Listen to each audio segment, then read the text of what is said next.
Kamu lihat itu, Ustadz Somad berapa kali mau dipenjarakan. Lembut dakwahnya, betul. Santun dakwahnya, enggak seperti saya. Kalau saya ini otaknya perang. Saya jangan diancam, saya jangan. Kalau Ustadz Somad mungkin, kalau saya ditantang makin jadi saya. Saya dapat bocoran, dapat bocoran. Jangan pernah takut menyampaikan kebenaran. Jangan pernah mundur dalam menyampaikan kebenaran. Saya berapa kali pengen diteror. Saya berapa kali diancam.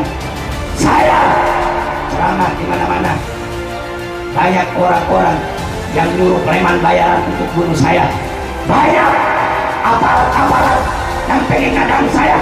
Demi Allah, saya bersumpah pada malam hari ini, jikalau mereka pengen ngadang saya, jikalau mereka pengen bunuh saya minta bunuh saya. Kenapa? Kalau saya tidak mati, akan saya kejar mereka sampai saya bunuh mereka. Saudara-saudara, betul?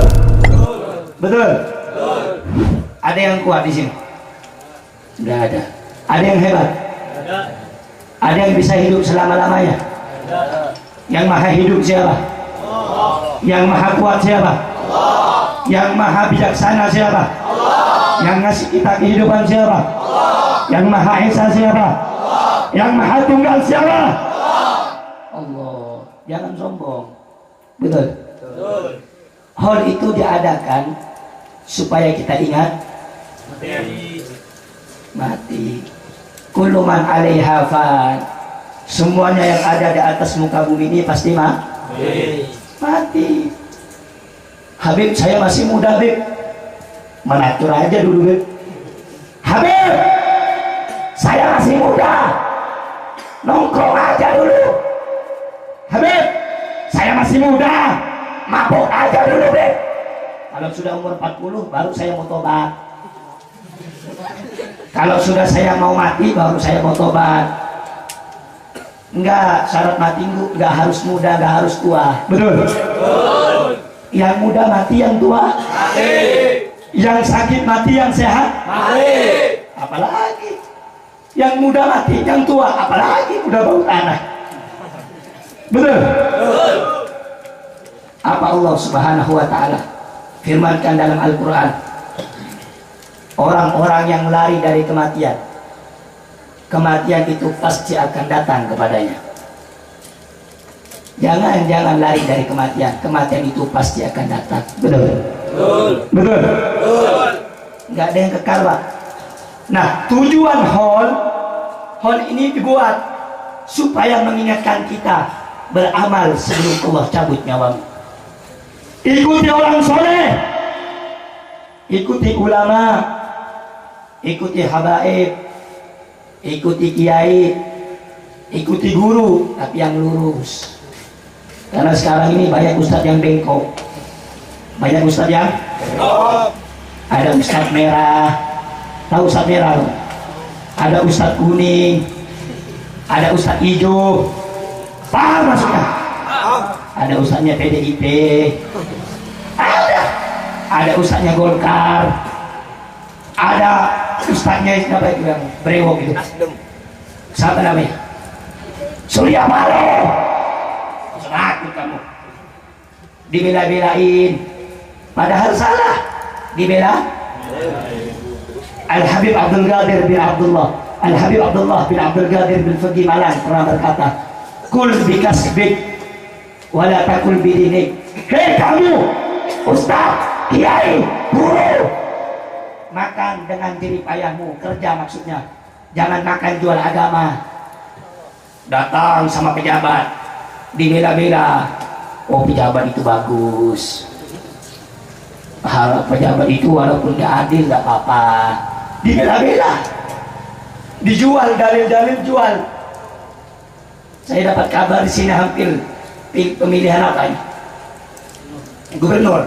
Nah itu nanti banyak ustaz-ustaz sogoan itu, banyak ustaz sogoan, ceramah juga nanti, keluarkan dalil ayat Quran, ayat hadis, keluar nanti Gara-gara apa? Duit. Hati-hati, banyak ustadz begitu sekarang. Makanya ikuti ulama yang lurus. Paham? Ikuti ulama yang cinta kepada Allah. Paham? Yang takut kepada Allah. Paham? Jangan ikut yang belok-belok kamu. Kalau ada apa-apa nanya sama ulama, nanya sama guru, nanya sama orang Kenapa, Beb? Kita itu harus bertanya kepada ulama. Allah Subhanahu wa taala berfirman dalam Al-Qur'an, "Qul hal yastawil ladina ya'lamun wal ladina la ya'lamun." Katakan, apakah sama orang yang berilmu dengan orang yang bodoh? Apakah sama orang yang dekat dengan Allah dengan orang yang jauh dengan Allah? Apakah sama orang yang ahli ibadah dengan orang yang tidak ahli ibadah? Ulama tafsir mengatakan, ay la yastawuna abada la fid dunya wa la fil akhirah. Orang alim tidak akan pernah sama dengan orang yang bodoh. Orang alim tidak akan pernah sama dengan para pejabat. Ay fid dunya wa la fil akhirah. Di dunia tidak sama, di akhirat tidak sama. Kamu melihat wajah orang alim, melihat wajah Habib Umar, melihat wajah Habib Haidrah, melihat wajah orang soleh, 1 detik Allah nilaikan ibadah. Tapi kalau kamu melihat wajahnya pemerintah, gak dapat ibadah kamu. Gak sama. Orang yang soleh kalau dilihat ingat kepada Allah. Kalau melihat mukanya pejabat, itu ingat ke hutang negara.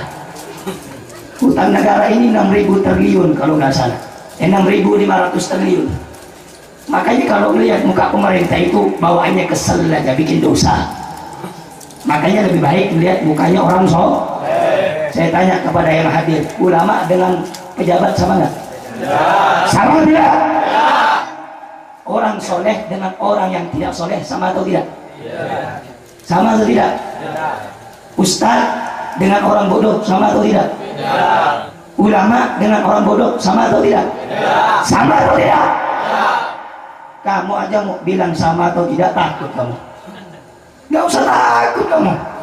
Bilang pejabat gak sama dengan orang soleh. Siapa yang bilang? Rasulullah. Apa kata Rasulullah? An-nadharu ila wajhi alim ibadah. Ngelihat mukanya orang alim ibadah. Yang bilang bukan saya. Yang bilang siapa? Rasulullah. Yang bilang siapa? Rasulullah. Yang bilang siapa? Rasulullah. Ngelihat wajah orang alim itu ibadah. Yang bilang siapa? Rasulullah. Tapi nggak ada Nabi Muhammad bilang ngelihat wajah pejabat itu ibadah. Nggak ada. Nggak. Saya mau tanya, mau ikut ulama apa ikut pejabat? Ulama. Yang kencang nggak usah takut kamu. Ulama. Mau ikut pejabat apa ikut ulama? Ulama. Makanya ikuti ulama. Kalau ada apa-apa tanya sama ulama. Khususnya anak muda nih. Anak muda belajar dengan ulama. Belajar sholat dengan ulama. Jangan belajar sholat di YouTube. Ini banyak orang-orang bodoh zaman sekarang ngambil dalil di YouTube, belajar sholat di YouTube, belajar wudhu di YouTube. Belajar itu kepada guru. Al-Habib Syekh Abdul Rahman As-Segaf beliau berkata, man la lahu syekh fasyaiton syekhuhu. Orang yang tidak punya guru, orang yang tidak punya guru, setan jadi gurunya. Orang yang nggak punya guru, setan jadi gurunya. Bukan saya yang ngomong. Kalau mau marah nanti marah sama Habib Abdul Rahman sana.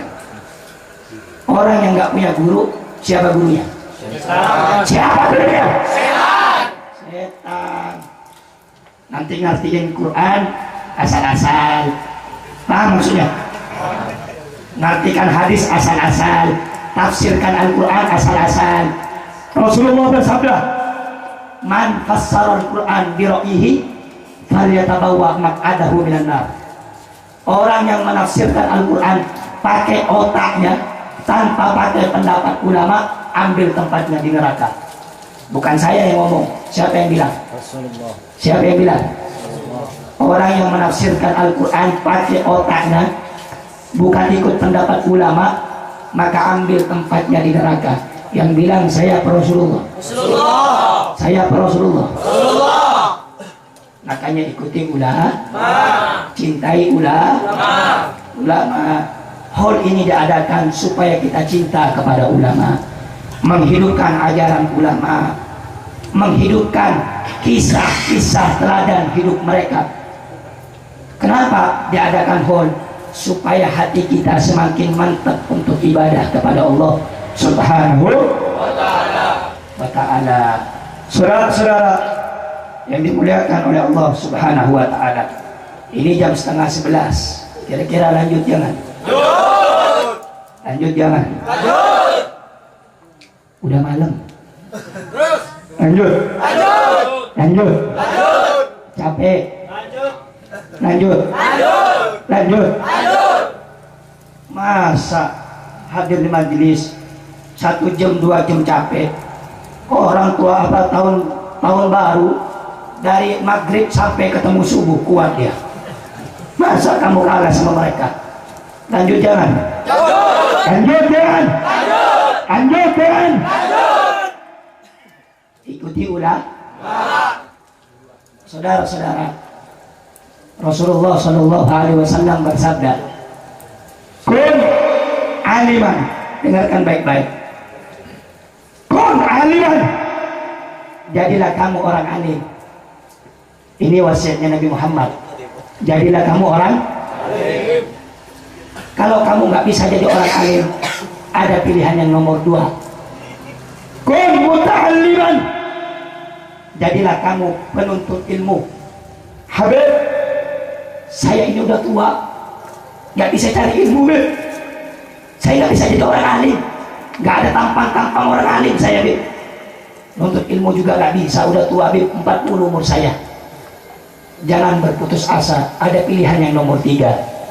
Kun mustami'an, jadilah kamu pendengar nasihat ulama.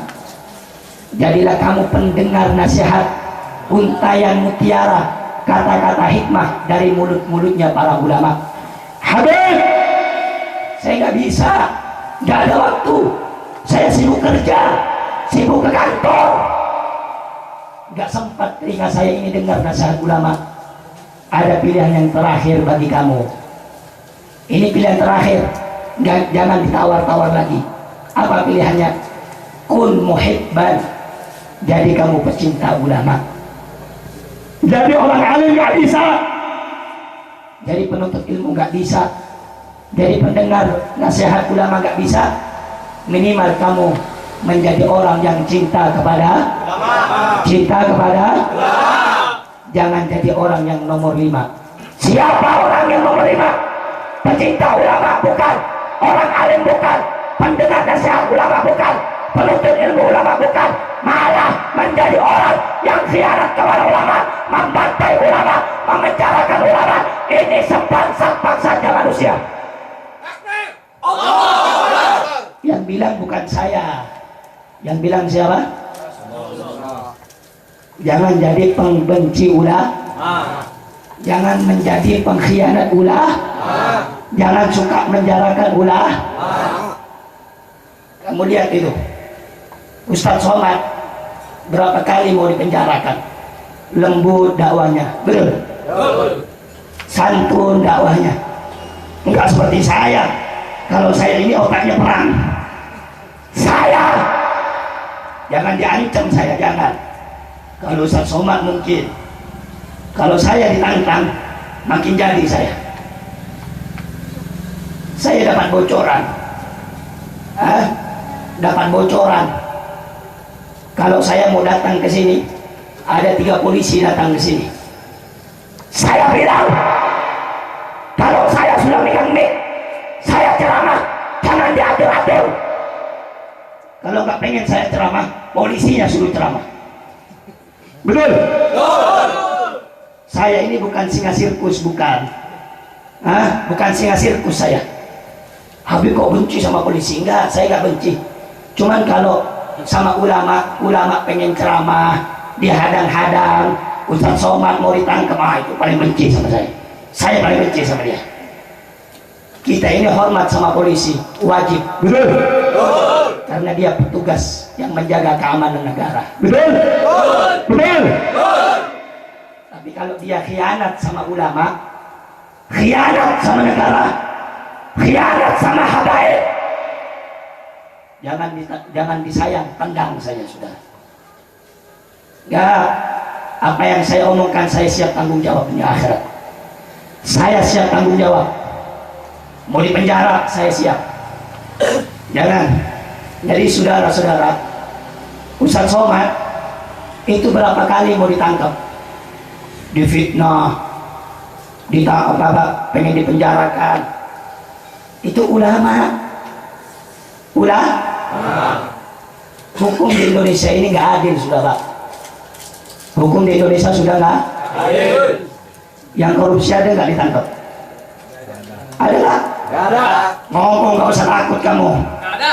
Ada nggak? Ada. Kalau ulama, nyindir pemerintah langsung jemput. Di mana rumahnya?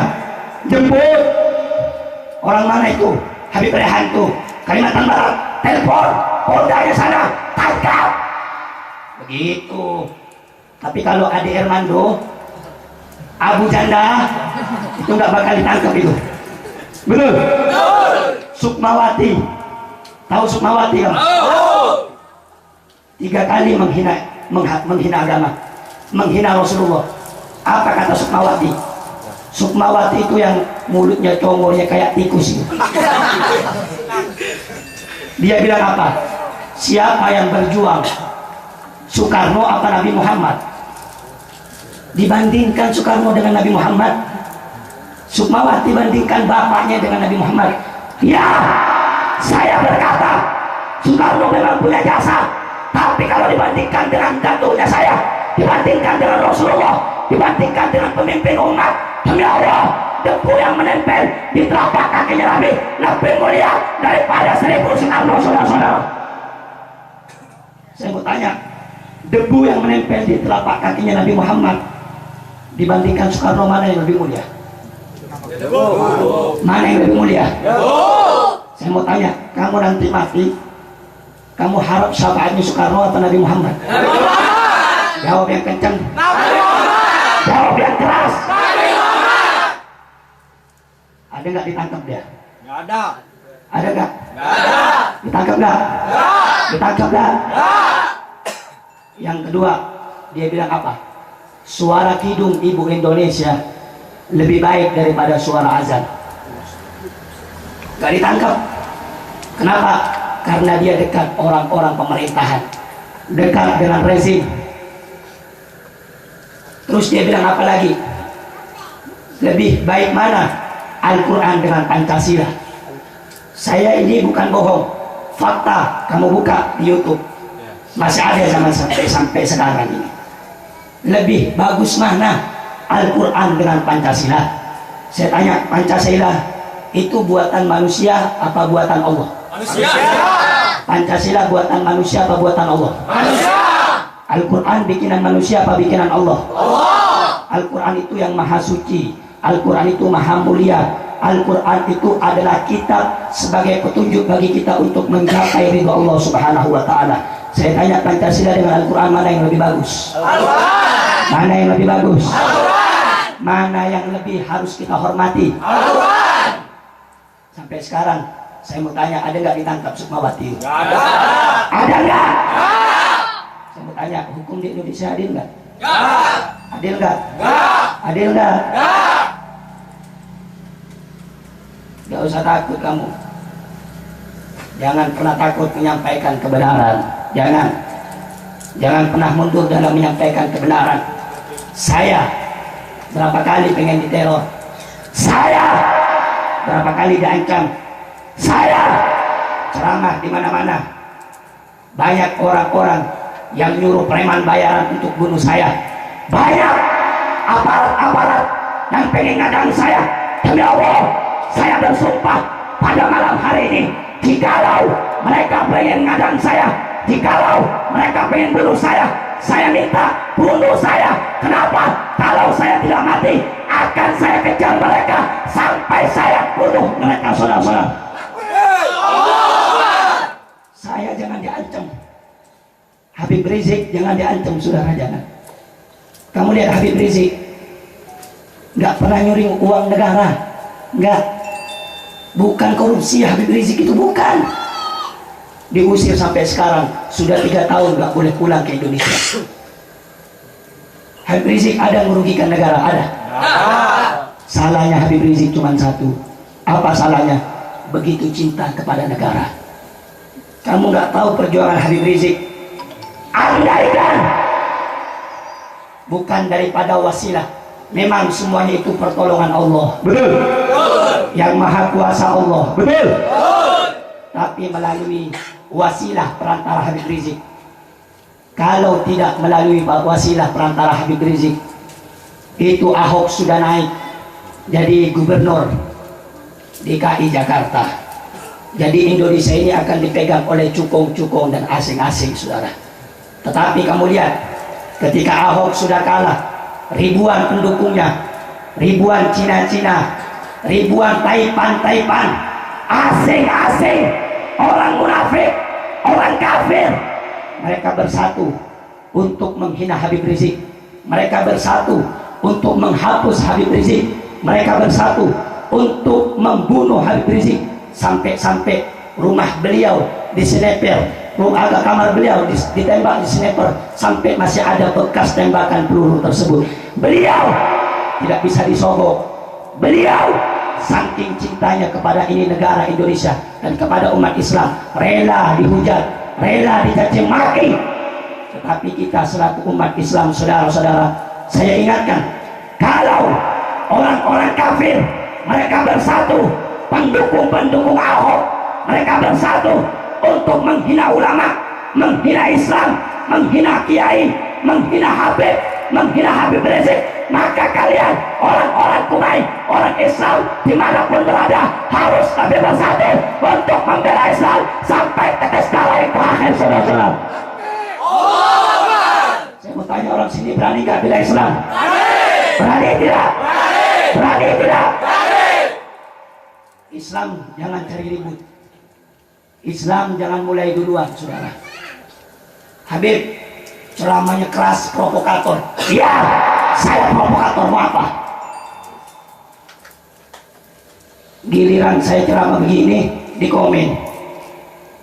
Saudara, saya ingatkan, ini banyak juga Ustadz goblok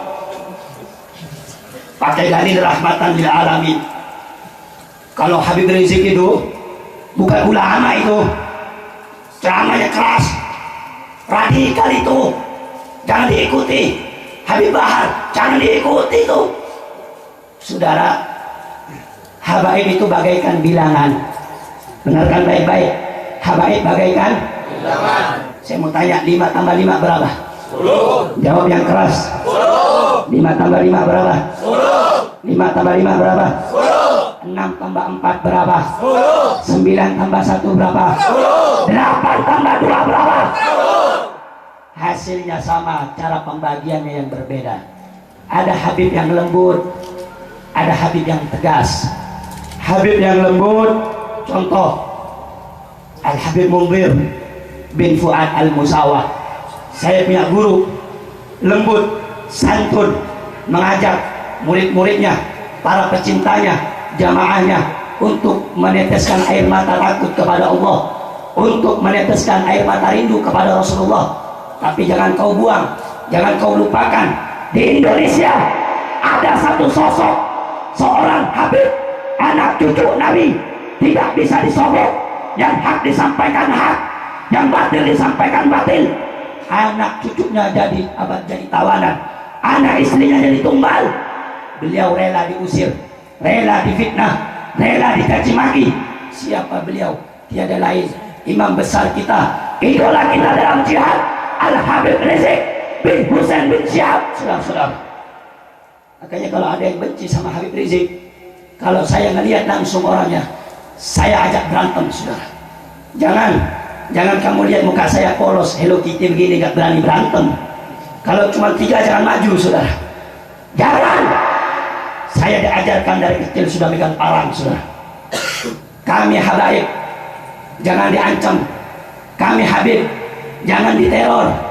Kami Habib, semakin diancam semakin jadi. Kami anak cucu Nabi, semakin diancam semakin membludak. Semakin diancam, bukan semakin takut. Kami punya kakek sudah biasa dibunuh, Pak. Nenek moyang kami sudah biasa diracun. Kami punya kakek Sayyidina Ali bin Abi Thalib. Hah? Itu kakek saya dibacok dari belakang, mati Sayyidina Ali. Kenapa beliau dibunuh, dibacok? Saya punya kakek Sayyidina Hasan. Sayyidina Hasan 33 kali diracun sampai beliau wafat. Sayyidina Hasan kakek kami, ususnya keluar, muntah darah, ususnya keluar, mati. Kenapa beliau mati diracun? Saya punya kakek Sayyidina Husain, dipenggal kepalanya, datuknya habaib, datuknya kami ini Habib-Habib, disembelih, kepalanya terpisah dari sajak, kepalanya terpisah dari jasad. Kenapa kakek-kakek kami dibunuh, dipenggal, disembelih, diracun? Karena mereka selalu berada di barisan paling depan membela Islam walaupun nyawa taruhannya, saudara-saudara. Allah. Jadi kami ini, di dalam diri kami ini ada darah singa, saudara. Jadi kalau saya ngomong begini, ceramah begini, wajar. Kakek saya sudah lebih keras dari saya, makanya dibunuh. Saya punya kakek di Pontianak, Sultan Muhammad, dibunuh sama Belanda, diberondong pakai senjata. Kalau kamu ke Pontianak, ada namanya mandor, itu disebut mandor berdarah, tempat pembantaian habaib. Habaib dibunuh di situ, anak cucu Rasulullah. Waktu itu kesultanan dipegang oleh Sultan Muhammad. Dipanggil Sultan Muhammad, diajak berdialog. Akhirnya Sultan Muhammad berkata, kau boleh bunuh saya, asalkan biarkan anak cucuku, biarkan para pecintaku, biarkan para murid-muridku. Beliau korbankan nyawanya untuk kalian, untuk mereka para pecinta dan umatnya Rasulullah SAW. Dibunuh kakek saya, diberondong pakai senjata oleh Belanda. Itu kakek saya. Jadi kalau saya ini dibunuh, diancam, diintimidasi untuk menyampaikan kebenaran, menyampaikan agama Allah, selangkah pun saya tidak akan mundur apapun yang terjadi. Saya punya jasad, saya punya nyawa, sudah saya wakafkan untuk Allah dan untuk Nabi Muhammad SAW. Jadi saudara-saudara, terakhir yang ingin saya sampaikan, jangan takut berjuang dengan ulama, jangan. Ada yang lembut, ada yang tegas. Yang lembut Habib ini sahabat Al-Haddad, ada Ustaz Munir, bagiannya lembut, bercocok tanam, nanam padi. Yang tegas itu bagaikan membersihkan hama, saudara. Dua-duanya harus berjalan. Kalau cuma nanam padi saja tapi hamanya tidak dibersihkan, atau tidak dibunuh, atau tidak dibasmi, kira-kira padinya tumbuh atau tidak, saudara? Tumbuh atau tidak? Tidak. Begitu juga kalau sibuk bersihkan hama tapi padinya tidak ditanam-tanam, kira-kira bisa tumbuh padi atau tidak? Tidak. Dua-duanya harus berjalan seiring dan seirama. Ada yang lembut, ada yang tegas. Yang lembut jalur Sayyidina Hasan bin Ali bin Abi Thalib, yang tegas jalur Sayyidina Husain bin Ali bin Abi Thalib. Oleh karenanya, terakhir saya ingatkan kepada anak-anak muda, jangan sibuk nongkrong, jangan sibuk nongkrong. Saatnya sekarang kamu bangkit, bangkit untuk Islam, bangkit untuk membela saudara kita. Kamu lihat saudara-saudari muslim kita sekarang di India dibantai, saudara. Perempuannya mereka perkosa, setelah perkosa mereka bunuh. Kejadian di Myanmar, anak kecil mereka sembelih, ibu hamil mereka tusuk dari kemaluannya tembus ke mulutnya, saudara-saudara, oleh orang-orang biksu-biksu Hindu. Mereka dibantai, tapi pemerintah kita sampai detik ini tidak pernah menekam mereka yang membunuh saudara kita, dikatakan teroris atau radikal. Betul. Betul. Kamu lihat, buka sekarang YouTube, Twitter, buka sekarang Facebook. Muslim kita di India, masjidnya dibakar, mereka nggak bisa sholat, kita masih bisa duduk begini. Muslim kita di sana nggak bisa. nggak bisa makan, mereka dirondong, mereka ditembak. Makanya saya ingatkan, hati-hati umat-umat yang lain. Kami umat Islam tidak pernah cari ribut dengan agama yang lain. Kami diajarkan santun kepada agama yang lain. Kami tidak pernah diajarkan untuk memberontak kepada siapapun. Tetapi saudara-saudara, ingat kata Rasulullah, matalul mu'min matalul sabilatil dahab. Perumpamaan orang mukmin itu bagaikan emas, emas lembut, emas indah, emas elok. Tapi jangan coba-coba. Idza nafakhat aliyya ahmarat. Kalau kau tiupkan api kepada itu emas, emas itu akan memerah. Begitu juga kita umat Islam, kita lembut, santun, toleransi. Selama mereka tidak menghina agama kami, selama mereka tidak membantai saudara kami, selama mereka tidak mengintimidasi ulama-ulama kami, tidak mengkriminalisasi ulama kami. Jikalau ulama kami dihina, Islam dihina, saudara kami difitnah, demi Allah, saya bersumpah kepada Allah yang memegang nyawa saya, jiwa saya, nyawa saya, kami umat Islam akan memerah, akan rela hancur, akan rela binasa untuk menjaga kehormatan Islam, saudara-saudara. Takbir, takbir. Orang Islam sini kira-kira siap bersatu? Siap bersatu? Siap ikut ulama? Siap ikut ulama? Siap jaga pondok pesantren? Siap bela saudara kita? Takbir. Allahu Akbar. Allahu Akbar. Gak usah takut saudara. Intan surullah yansurkum. Kalau kamu nolong agama Allah, nolong agama Nabi Muhammad, kamu pasti tolong sama Allah. Habib, saya nggak punya pasukan, nggak punya kekuatan, saya nggak punya senjata. Saudara-saudara, kita memang nggak punya senjata, kita nggak punya uang, kita nggak punya kekuatan, tapi jangan lupa kita punya Allah, kita punya Allah, kita punya Rasulullah yang akan menolong kita. Makanya jangan takut dalam membela agama. Anak-anak muda, kuatkan imanmu. Anak-anak muda, kuatkan takwamu kepada Allah. Ikuti ajaran Nabi Muhammad, belajar ilmu agama, ikuti ulama. Kalau suatu hari nanti ada komando jihad, ada komando perang, jangan kamu lari.